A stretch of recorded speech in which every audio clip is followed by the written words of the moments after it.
The presidential race may be getting most of the attention, but there are some other pretty important races and issues being voted on around New England, too, like four-term Senator Susan Collins, who's in a tight battle against Democratic challenger Sara Gideon in Maine, where the state's new ranked choice voting system could play a role in that outcome. That, of course, is the same voting system now on the ballot in Massachusetts, along with the right to repair question, plus a U.S. Senate seat and a handful of contested House races, among other issues. Joining me are Stephanie Murray, author of Politico Massachusetts Playbook, and Boston Globe opinion writer Abdallah Fayyad. Abdallah, good to meet you. Stephanie, good to see you. Thanks for being here. Thanks for having us. Nice to meet you, too. Nice to see you, Jim. We're going to do some...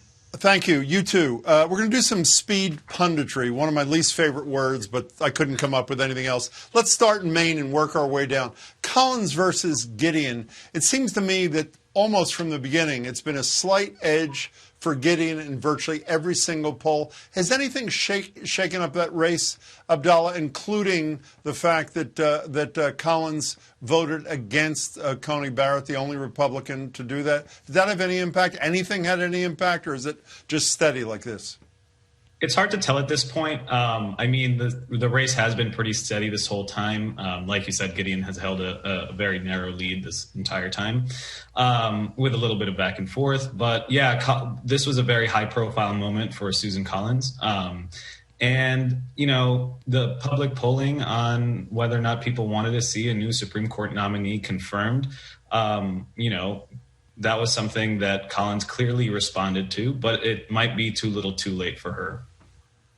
And by the way, it's obvious, I assume, to the people at home, that's one of the seats that could determine who controls the Senate. You know, Stephanie, the other thing it's getting absolutely no attention beyond its borders is Maine is one of those weird states like Nebraska where there is one electoral vote given per congressional district. Trump won it pretty significantly. I think the second CD in Maine a couple of years ago. The candidates have been up there, so I'm assuming they wouldn't be traveling to distant Maine unless at least they thought it was in play, correct? It seems to me like both candidates are leaving no stone unturned in this election.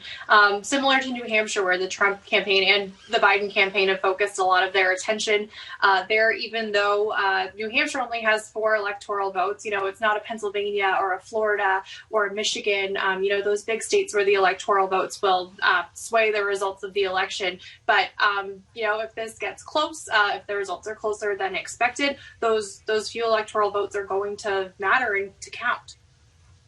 You know, Abdallah, since Stephanie took us into New Hampshire, let's stay there. 4 electoral votes decided by fewer than 3,000 votes in 2016. Obviously, Hillary Clinton won the state. But once again, the same, I guess, obvious point, we wouldn't have a president, a vice president, and a would-be president spending time there with a week plus to go unless they thought this was in play.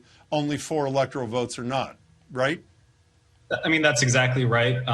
The outcome of this election is very unpredictable. And if it's a close race, New Hampshire and that second congressional district in Maine could be pivotal in who becomes the next president of the United States. By the way, if I may, for either of you, is Governor Sununu all in for Trump? I know he's a Trump supporter, unlike what we have here in Massachusetts, another Republican governor. But do either of you know, has Sununu been a big advocate for Donald Trump in New Hampshire? Either of you? I mean, he's more supportive of Trump than, of course, Republican Governor Charlie Baker here in Massachusetts. Yeah. And the Trump-endorsed candidate for Senate running against Jeanne Shaheen, Corky Mester, has really featured Sununu in his commercials lately, you know, kind of trying to split the difference between the two of them. Hmm. Okay, it's time for Massachusetts. 2.3 million people have already voted, which, you know, it's just amazing. 3/4 of the total number from 2016. There's a Senate race getting very little attention, which I think is unfortunate, which generally means good news for the incumbent. That, of course, would be Ed Markey. I want to talk about the 2 ballot questions, if I can. Right to repair, question 1, $50 million. Let me repeat this. $50 million spent on this thing. Abdallah, are we missing something? I mean, the commercials back and forth, I think everybody's confused. I'm sure, I don't think it clarified anything for anybody. But the stakes here have got to be huge, or people are not spending $25 million per side in this thing. Are we missing an issue, or is this just about data allegedly on one side and the manufacturers wanting to control repairs on the other? Is there something else going on? No, I mean, so it is a lot of money, like you said. This is clearly a fight between special interest groups at this point. It's the car manufacturers versus, the independent repair shops, the coalition of independent repair shops, but also backed by, big companies like Jiffy Lube. And so, the question of whether or not, the question one in November or tomorrow is going to, impact anybody's privacy. That's been what's been getting most attention in the race. But really, it's about whether or not consumers will have the choice to be able to repair their car wherever they please. That's been my take. Yeah, millions and millions of dollars have been spent on this race by car manufacturers to protect that data from being, being given and granted to independent auto repair shops.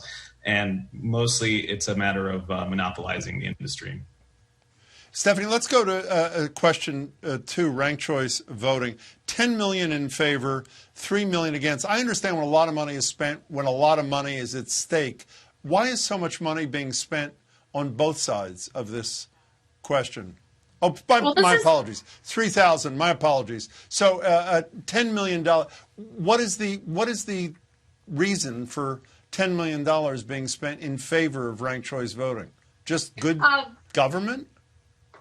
So a few things here. I mean, the pro-ranked choice voting side has been more organized over the last year or so than the opposition to it, which has come later. A lot of Democrats support it, whereas the state Republican Party, the Mass GOP, Governor Charlie Baker have spoken out against ranked choice voting. It would, supporters of the question say that it would help avoid kind of those big, massive primaries like we saw in the 4th District to replace Joe Kennedy in September, where there were so many candidates that it wasn't clear if, the will of the voters really came through with who won. But Susan Collins, who we talked about earlier in Maine, ranked choice voting could impact her road to re-election and make it less likely. There's an independent candidate running who is a progressive, a supporter of Medicare for all and things like that. And she's urging folks who vote for her to put Sara Gideon, the Democrat, second. So if Susan Collins doesn't crack that 50%, it could, the votes for the independent candidate could be reallocated and tip Sara Gideon over the top. So this is a thing that could totally change the way elections work in Massachusetts. Abdallah, I only have 15 seconds. I still don't really understand. This is not an argument against it, why 10 million was spent for it. What I also don't understand is, why does Charlie Baker care so much that he let the public know that he was against it quickly, if you can? Do you understand that? No, I can't speak on behalf of the governor, but, people against ranked choice voting, it's a way to be able to win an election with less than a majority. And so, there's good reason for a lot of politicians to be against ranked choice voting. Fair enough. Abdallah, Stephanie, I really appreciate your time, both of you. Keep watching. Tomorrow, I was going to say tomorrow it's over, but it's probably not. But in any case, thanks so much for your time. I appreciate it. Thanks for having me. A reminder, if you're still planning to vote by mail, your ballot must be postmarked by tomorrow and received by election officials by 5 p.m. Friday. But at this point, it's probably safer to find your city or town's drop box and get it there by 8 p.m. tomorrow. You can track your ballot online at trackmyballotma.com. And if it hasn't been accepted by tomorrow, you can still vote in person. Polls will be open tomorrow from 7 a.m. to 8 p.m.